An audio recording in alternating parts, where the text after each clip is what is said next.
She was just about the sexiest and most beautiful thing I ever seen, and I decided I'm going to spend my life with this lady. He came in to my parents' store and he said, well, I want to speak to an American girl. I said, well, I'm not American, I'm Hungarian. He says, well, I want to talk to you anyway. And luckily, I think she liked me, because in about 4 or 5 weeks, we decided to get married, and we did. He suggested going to his hotel room, and I said, no way. He said, well, it looks like I'm going to have to marry you. I said, well, it looks like it.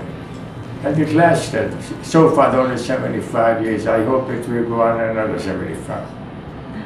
If he behaves. We eloped New Year's Eve, and then a couple of weeks later we told my parents, and my mother wept, not because I married him, but she got cheated out of a wedding.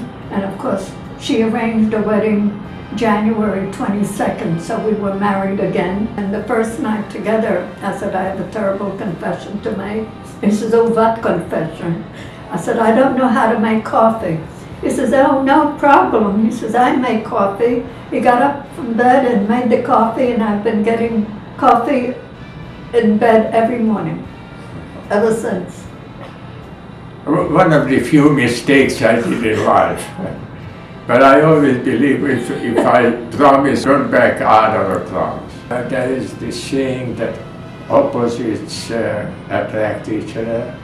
In our case, that didn't work at all, because we discovered that we really like the same things, and I think that was the secret of our success. We played tennis all of our lives, like for 40, 50 years, and then we started flying the small plane, and she was my navigator, and I joined the academy, so we see a lot of shows, and we go to the opera and the Philharmonic. We really tried to do as much as we can while we're around, because we're not going to last forever. Well, we were very lucky because we both liked to read. So when we were young and very poor, didn't have any money to go anywhere, we went to the library. We used to walk to the library and get books, take the books at home, and we'd go to bed and we would read in bed until it was time to do other things. And if I have any advice, I would say to young people, when you go to bed at night, you don't be angry with the other people. When you go to bed, go to bed as friends. Being considerate of one another is very important.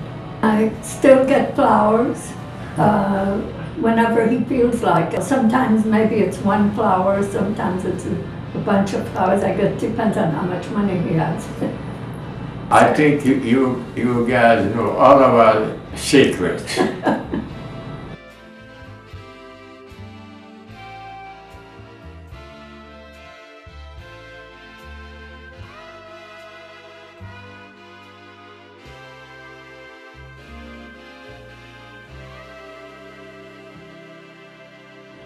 I think when he looked down at me and just kissed me on my lips, just a short kiss, and I said, oh gee, that was it.